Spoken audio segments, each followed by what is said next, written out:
നമസ്കാരം. ഇന്ന് 2024 സെപ്റ്റംബർ 25 ബുധൻ. ദേശാഭിമാനി മുഖപ്രസംഗം. അവതരണം രമ്യ മനോജ്. UN-നെയും വെല്ലുവിളിക്കുന്ന ഇസ്രയേലിനെ ഒറ്റപ്പെടുത്തണം. ഏതാനും പതിറ്റാണ്ടുകളായി പ്രസക്തി ചോദ്യം ചെയ്യപ്പെടുന്നുണ്ടെങ്കിലും ലോകത്തിന്റെ മനസാക്ഷിയാണ് ഐക്യരാഷ്ട്ര സംഘടനയെ കണക്കാക്കുന്നത്. 193 അംഗരാഷ്ട്രങ്ങളുള്ള അതിന്റെ പൊതുസഭയാകട്ടെ ധനിക ദരിദ്ര വ്യത്യാസമില്ലാതെ ശക്തരും ദുർബലരുമെന്ന വേർതിരിവില്ലാതെ എല്ലാ അംഗങ്ങൾക്കും തുല്യാവകാശങ്ങളുള്ള ലോകവേദിയാണ്. ആ സമുന്നത വേദിയുടെ 78ാം വാർഷിക സമ്മേളനം ന്യൂയോർക്കിൽ ആരംഭിച്ച ദിവസമാണ് ലെബനനിൽ വ്യാപകമായ ഇസ്രയേൽ പേജർ സ്ഫോടനങ്ങളിലൂടെ നിരവധി ആളുകളെ കൊന്നത്. UN പൊതുസഭാ വാർഷിക സമ്മേളനത്തിന്റെ ഐക്യരാഷ്ട്ര തലവന്മാരും ഭരണാധികാരികളും പ്രസംഗിക്കുന്ന സുപ്രധാന സെഷൻസ് ചൊവ്വാഴ്ച സമാപിക്കാനിരിക്കെയാണ് തിങ്കളാഴ്ച തെക്കൻ ലെബനനിലും കിഴക്കൻ ലെബനനിലും വ്യാപകമായി യുദ്ധവിമാനങ്ങൾ അയച്ച് കൂട്ടക്കൊല നടത്തിയത്.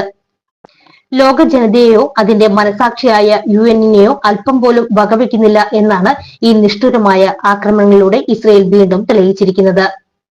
ഗാസയിൽ നടത്തിവരുന്ന വംശഹത്യ ഒരു വർഷം പിന്നിടാൻ ദിവസങ്ങൾ മാത്രം അവശേഷിക്കെയാണ് സയനിസ്റ്റ് വംശീയ ഭീകര രാഷ്ട്രം ഒരു പരമാധികാര രാഷ്ട്രത്തെ തന്നെ ആക്രമിച്ച് മറ്റൊരു യുദ്ധമുഖം തുറന്നിരിക്കുന്നത്. ഭീകര സംഘടനകൾ പോലും ചെയ്തിട്ടില്ലാത്ത ഭീകരകൃത്യമാണ് വാർത്താവിനിമയ ഉപകരണങ്ങൾക്കുള്ളിലും സ്ഫോടക വസ്തുക്കൾ സ്ഥാപിച്ച് ഇസ്രയേൽ നടത്തിയ കൂട്ടസ്ഫോടനം. 17 ഉച്ചകഴിഞ്ഞാണ് ലെബനനിലെങ്ങും ആയിരക്കണക്കിന് പേജറുകൾ ഒരേ സമയം പൊട്ടിത്തെറിച്ചത്. അതിൽ കൊല്ലപ്പെട്ടവരുടെ അന്ത്യോപചാര ചടങ്ങുകൾക്കിടെയാണ് പിറ്റേന്ന് വാക്കി ടോക്കികളും പരക്കെ പൊട്ടിത്തെറിച്ചത്. 40ഓളം പേരാണ് ഇരു സംഭവങ്ങളിലുമായി കൊല്ലപ്പെട്ടത്. ലെബനീസ് പാർലമെന്റ് അംഗം അലി അമ്മാറിന്റെ മകനും ഇതിലുൾപ്പെടുന്നു. സ്ത്രീകളും കുട്ടികളുമടക്കം ആയിരക്കണക്കിന് പേർക്ക് പരിക്കേറ്റു. ലെബനനിലെ ഇറാൻ സ്ഥാനപതിയടക്കം പലർക്കും തലയ്ക്കാണ് മാരകമായി പരിക്കേറ്റത്. ചിലർക്ക് കണ്ണുകൾ നഷ്ടപ്പെട്ടു. മേഖലയിൽ ഇസ്രയേലിന്റെ അതിക്രമങ്ങളെ സൈനികമായി തന്നെ നേരിടുന്ന ലെബനനിലെ ഷിയ സായുധ രാഷ്ട്രീയ സംഘടനയായ ഹിസ്ബുള്ളയെ ലക്ഷ്യമിട്ടാണ് ആക്രമണമെന്നാണ് ഇസ്രയേൽ അവകാശപ്പെടുന്നുണ്ട്. എന്നാൽ പലസ്തീൻ ജനതയെ കൊന്നൊടുക്കുന്നതിന് ഹമാസിന്റെ പേര് പറയുന്നത് പോലെ മറ്റൊരു പച്ചക്കള്ളമാണ് ഇതെന്ന് വ്യക്തമായിട്ടുണ്ട്. ലെബനനിൽ വീട്ടമ്മമാർ മുതൽ ഡോക്ടർമാരടക്കം ആരോഗ്യ പ്രവർത്തകരും പേജറുകൾ ഉപയോഗിക്കുന്നുണ്ട്. പേജറുകൾ ആയുധമാക്കി നടത്തിയ ഭീകരാക്രമണത്തിനെതിരെ ലോകമെങ്ങും വിമർശനം ഉയരുന്നതിനിടെയാണ് തങ്ങൾ യുദ്ധത്തെ പുതിയ ഘട്ടത്തിലേക്ക് കൊണ്ടുപോവുകയാണെന്ന് ഇസ്രയേൽ പ്രതിരോധ മന്ത്രി യോവ് ഗാലന്റ് പ്രഖ്യാപിച്ചത്. ഇസ്രയേലിന്റെ ഉറ്റബന്ധുവായ അമേരിക്കയുടെ ചാര സംഘടനയുടെ മുൻതലവൻ ലിയോൺ പനറ്റയെപ്പോലുള്ളവർ പോലും പേജർ സ്ഫോടനം ഭീകരാക്രമണമാണെന്ന് തുറന്നടിച്ചിട്ടുണ്ട്. ഇതിനിടെയാണ് തിങ്കളാഴ്ച ലെബനനിൽ വിവിധയിടങ്ങളിൽ വ്യോമാക്രമണം നടത്തി ഇസ്രയേൽ 500-ലേറെ പേരെ കൊന്നത്.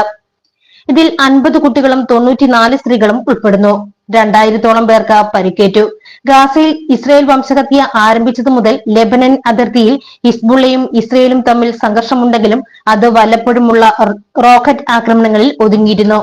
എന്നാൽ ജൂലൈ 30-ന് തെക്കൻ ബെയ്റൂട്ടിനടുത്ത് ഹാറത്ത് ഹ്രോയ്ക്കിൽ പാർപ്പിട സമുച്ചയം തകർത്ത ഇസ്രയേലി സേന നിരവധി ആളുകളെ കൊന്നതോടെയാണ് സംഘർഷം വഷളായത്. ഹിസ്ബുള്ള നേതൃനിരയിൽ പ്രധാനിയായ ഇബ്രാഹിം അഖിൽ അടക്കം 16 പേരെ കൊന്ന് കഴിഞ്ഞ ദിവസം ഇസ്രയേൽ യുദ്ധാശക്തി ഒരിക്കൽ കൂടി വ്യക്തമാക്കിയിരുന്നു. തിങ്കളാഴ്ച ബെക്ക താഴ്വരയിൽ മാത്രം അരമണിക്കൂറിനിടെ 80-ൽ പരം വ്യോമാക്രമണങ്ങളാണ് നടത്തിയത്. 2006-ൽ ഇസ്രയേലും ലെബനനും തമ്മിൽ 34 ദിവസം നീണ്ട യുദ്ധത്തിന് ശേഷം ഏറ്റവും വലിയ സംഘർഷമാണ് ഇരു രാജ്യങ്ങളും തമ്മിൽ ഉണ്ടായിരിക്കുന്നത്. അമേരിക്കയുടെയും കൂട്ടാളികളായ ഏതാനും പാശ്ചാത്യ രാഷ്ട്രങ്ങളുടെയും പിന്തുണ ഒന്നു മാത്രമാണ് ഈ അതിക്രമങ്ങൾക്ക് ഇസ്രയേലിന് ധൈര്യം നൽകുന്നത്. പാശ്ചാത്യ രാജ്യങ്ങളുടെ പിന്തുണയുള്ള ചെറുതല്ലാത്ത സൈനിക ശക്തിയായ ഉക്രൈനുമായുള്ള യുദ്ധത്തിന്റെ പേരിൽ പാരീസ് ഒളിമ്പിക്സിൽ നിന്ന് റഷ്യയെ വിലക്കിയവർ ഗാസയിൽ നിരായുധരായ ജനതയെ വംശഹത്യ ചെയ്യുന്ന ഇസ്രയേലിനെ വിലക്കിയിരുന്നില്ലെന്ന് ഓർക്കാവുന്നതാണ്. ഈ സാഹചര്യത്തിൽ ലോകത്തിന് അംഗീകരിക്കാനാകാത്ത വംശീയ ഭീകര രാഷ്ട്രമാണ് തങ്ങളെന്ന് സ്വയം തെളിയിക്കുന്ന ഇസ്രയേലിന്റെ അതിക്രമങ്ങൾക്കെതിരെ ശബ്ദമുയർത്താൻ ബുദ്ധന്റെയും ഗാന്ധിജിയുടെയും നാടെന്ന് പ്രസിദ്ധമായ ഇന്ത്യക്ക് ധാർമ്മിക ഉത്തരവാദിത്തമുണ്ട്. സയനിസ്റ്റ് രാഷ്ട്രത്തോട് വിധേയത്വം പുലർത്തുന്ന മോദി സർക്കാരിന്റെ നിലപാട് തിരുത്തിക്കാൻ ജനരോഷം ഉണരണം. ദേശാഭിമാനി മുഖപ്രസംഗം ഇവിടെ പൂർണ്ണമാകുന്നു.